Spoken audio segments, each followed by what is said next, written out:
Hi, my name is Anna Bernicke, and I am doing my poster presentation over the role of MRI in diagnosing fetal brain pathologies.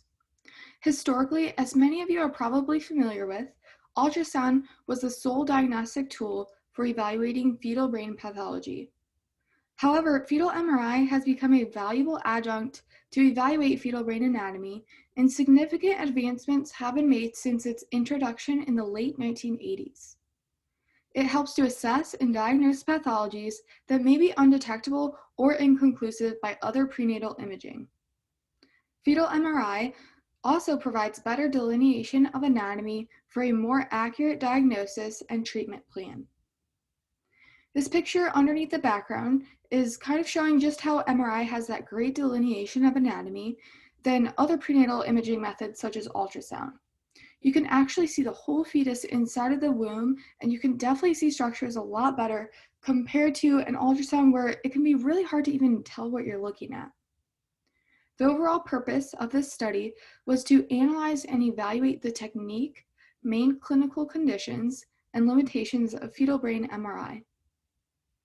In regards to the methods utilized, online resources and peer-reviewed articles pertaining to the diagnosis, pathological findings, as well as safety limitations were researched. I used Google Scholar, PubMed, and CINAHL to find peer-reviewed articles. So if we go to equipment in the top right, I think it's important to give a little insight as to what MRI actually does to obtain its images to those who are not as familiar with it. MRI stands for magnetic resonance imaging, and it is a technique that uses a magnetic field and computer-generated radio waves to create detailed images of organs and tissues. So in the case of a fetal MRI, the patient would lay down and be slid in a large magnet, and we would first do a localizer to visualize where the baby is positioned in the abdomen, and then we would start the rest of the sequences catered to specifically that area. Usually they are looking for brain developmental abnormalities that are not visualized well enough on an ultrasound, and there's 4 main brain pathologies that doctors are usually evaluating for. The first one is ventriculomegaly, which is characterized by ventricular atrial enlargement that is greater than 10 millimeters in the posterior area of the choroid plexus. MRI shows the ventricular size of the fetal brain, as well as having great tissue contrast. As you can see in the picture, there is a sagittal and axial view showing just how large the ventricles are. Another abnormality deals with the corpus callosum. It's an abnormality that deals with a malformation resulting in an incomplete formation of the corpus callosum. It can present as hypogenesis, dysgenesis, and hypoplasia. The first picture next to it is showing an axial image with an absence of the central sulci, which should be present at this gestational age. The second picture is showing a coronal image demonstrating agenesis of the corpus callosum, as well as prominence of the temporal horns.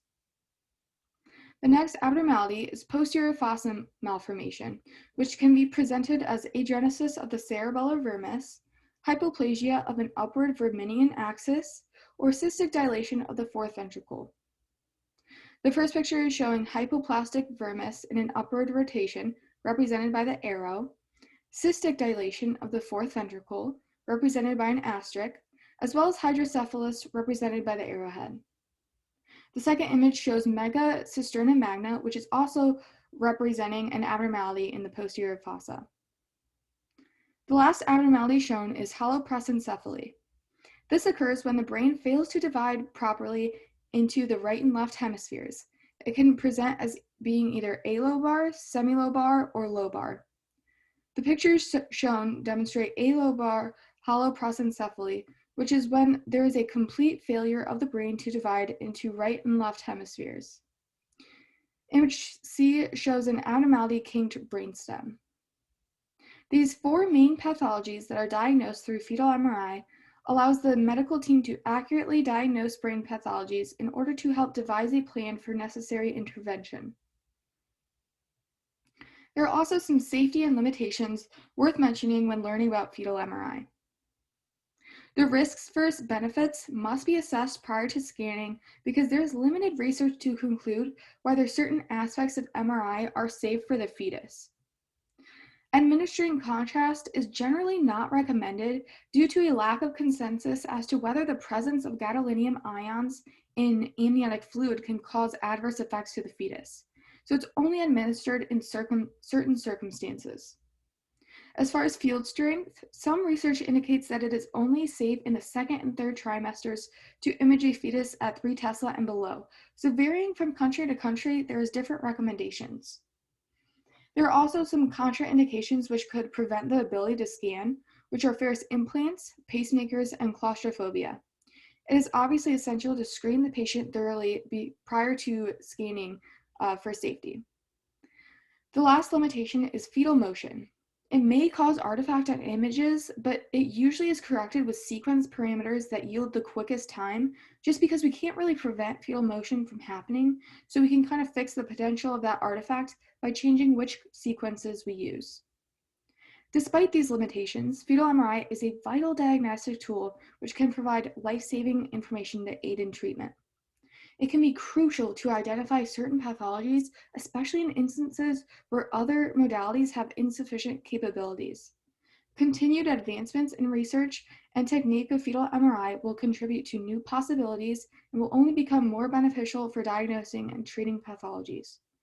Thank you so much for listening, and if you have any questions, feel free to reach out to me.